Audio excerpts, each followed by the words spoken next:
Hello there. Today, I just want to speak to my good people who are living abroad.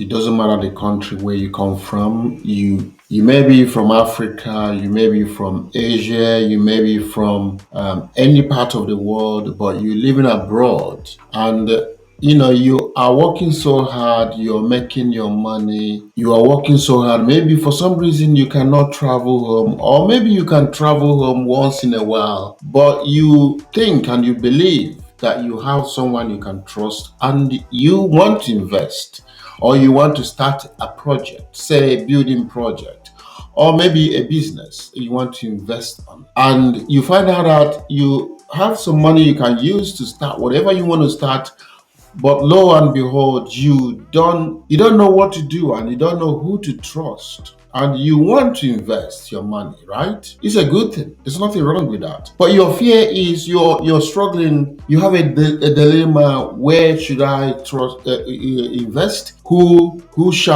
can help me to do this investment or this project since I'm not there in person? Who's going to help me do these things? These things has been your problem, and you're not alone. There are so many people that I've spoken to who have this great concern. Some of them might not travel. They can't travel home for one reason or the other, but they're here working hard day and night. They're in overseas, in Europe, in America, Australia. They're everywhere in the world, working so hard, sending their money back home, believing that they're investing their money. But lo and behold, the money they have been investing is not really invested on anything. They're investing that money in someone's pocket. Today, I want to talk about can I leave my project or my business to a family member to manage for me? Can I leave that in anybody's hand while I'm based in abroad? Can I leave that money in someone that I know, my family member, or a friend, a good friend, you think?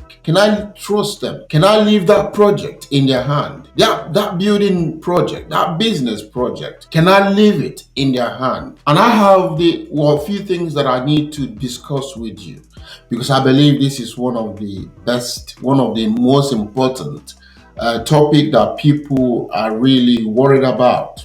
It's just, to me, I think it's a matter of choice. Do you want to invest in your back home, wherever you come from, but you want to invest it through somebody? You from time to time or every month when you're paid, you send money to them to take care of your project. That is what you want to do, and this is what you're doing. And you're not alone. A lot of people are going through stuff like that. To me, I think it's a matter of choice. Whether you want to do it or you don't want to do it, it's your choice, your personal choice. It's not something anybody can decide for you, but you need to properly do your investigation and your research to know whether you want to do that or you don't want to do it. And also, I think it's about who do you have back home? Who do you have that can manage that resources, that business, the finances for you? Who is this person to you? Are you related? Is that your brother, your sister, or your friend or family member? Can you really trust them? If you know you can trust them and you're convinced, go ahead and do it. But if you think you may not trust them, because some of them back home think that you are all loaded here, that money is not a problem for you wherever you are. If you live in America, money is not a problem, but it's a lie. They think if you live in Europe that money is not a problem, but that's a lie. We know how much we suffer, we struggle to make money. You stay sleepless nights sometimes, you stay awake at night sometimes. You work some days. Some people have two jobs, trying to make ends meet.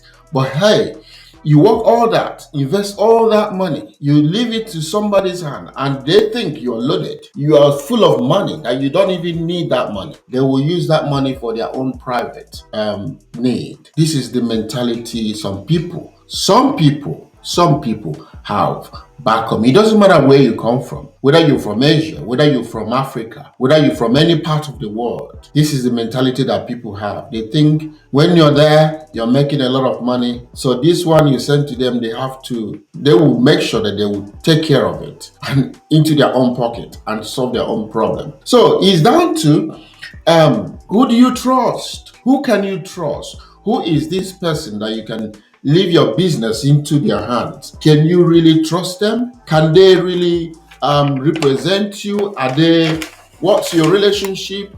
Can you actually trust them? That's the question, the big question that you can only answer. No one else can answer that question for you. Now, the another one is it depends on the business or the project you want to do. The question is, do you have devices or some technological devices in place? What I mean is things. If you have a business or a shop or some other thing that is like a business where people can buy and sell or your goods and services. Do you have some device or some technological devices in place whereby whatever that is taken will be monitored or it will be recorded automatically on the system, like barcode, for example, or you have a given instruction that whenever one product is sold, it has to be scanned into the system so that you know what is left and what is not. You can actually check it online wherever you are. Do you have those things in place? Did you just give them business to do, or do you have all those technological devices in place so that you can manage or monitor your product and services? The money that is coming and the money that is going, do you have a record of them? Do you have things in place that can monitor the money that is coming into your pocket and the money that is gone out of the pocket? For example, if they say, we've used this money to buy some product, or we use this money to repair some this and that, do they really keep those receipts for you? Do you know how the money goes out and what comes in? Do you have those technological devices in place that can help you to monitor your business? Even at that, sometimes all those technological devices may not solve the problem. So it's a bit difficult. It's a big difficult situation. If you want to do business, you try your best to put some things in place. It doesn't matter how these things are. If they still want to squander your money, your resources, they will still do it. But planning ahead and putting some things in place will help you to get certain things in order. Make sure that things are being monitored. Another thing is, if you think you cannot do it, if you think that you cannot do it, don't do it. If you feel that you can't trust nobody, don't do it. If you think that, you don't have anybody to trust, because it is hard to trust people, to be honest, don't just do it. Leave your money in the bank.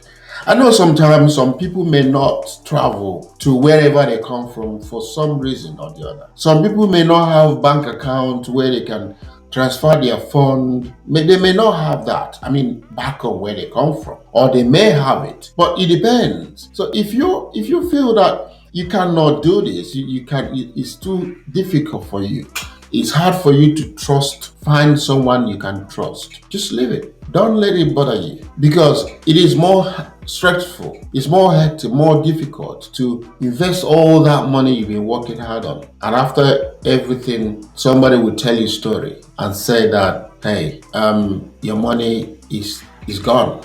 Or maybe you purchased a piece of land, you want to build your house, you give your brother or your sister or relative or friend, you send them money every time to build a house for you. Some will just take a picture of what they're doing, maybe somewhere else, fake pictures, to send it to you to make you feel like the project is going on. There's so much deception going on. People do all this. People go far away to do these things. So my question is, if you have no trust, just leave it. Just leave it. Don't bother yourself, because it will be more disastrous to do it. Then at the end of the day, you discover all the money you've been working hard on, all your hard-earned money is gone into someone's pocket, because some people are heartless. Some people think that you are loaded, you are too rich, you don't need the money there, that you don't need it, that you already loaded, that money flows from left and right where you are. If you live in America, the American dollar flows all about you, all over you. If you live in Europe, that European currency is flowing from your left to your right. If you live in UK, that UK pound sterling is flowing from left to right. If you live in Canada, if you live in Australia, that all that their currency is flowing, is all over. That you don't need the money that you sent. They forgot that this is the stress of years. This is the labor of many years you've gathered together. Some people go ahead and take loan from the bank just for investment, but later on they discover that the money they have invested in is not there, cannot be accounted for. This is so bad. It's so terrible. It is so difficult to think about that people can do stuff like that. What I can say to you is follow your spirit, follow your gut feeling. If you think this is good, you can do it, do it. If you think that if you don't have the feeling, the good feeling about it, don't do it. Follow your spirit, follow your gut feeling. Your gut feeling might be telling you the truth. Follow it. Don't do things that if you're struggling in your spirit, if you're struggling within you to do these things, don't do it. But if you know you have someone you can trust, go ahead and invest. It's even more difficult if people cannot travel home. It's even more difficult. But if you can travel home from time to time, you just go home and see how things are doing. Or you get different people to get involved. Some people can give you info, 2 or 3 people can give you information on how the project is going, especially if it's a building project. So follow your spirit, follow your gut feeling. It will help you. Your gut feeling will not let you down. Now the question is, what do you think? Do you think that this is a good idea to invest back home and leave that investment into somebody's hand? Do you think is appropriate? Do you think it's a good idea? What do you think? What do you think? Do you think it's wise to do so? Do you think you can do it? It's good to do it while you're living abroad, while you're living overseas? You can invest your money, your hard-earned money, to somebody, and do you think it's a good idea? I want you to comment down below. Comment. What do you think about this? Would you do it? If you would do it, why do you think it's a good idea? If you think you can't do it, why do you think it's not a good idea? I want to ask you to comment. Let me know what you think. And also I want to ask you, friends, to watch this video to the end, share it, like it, subscribe to this channel, and let everybody know that these things are good information that can help a lot of people to come out of this trial. And as you have just been watching, I want to say thank you very much. Thank you so much for your time, and have a wonderful time. See you next time.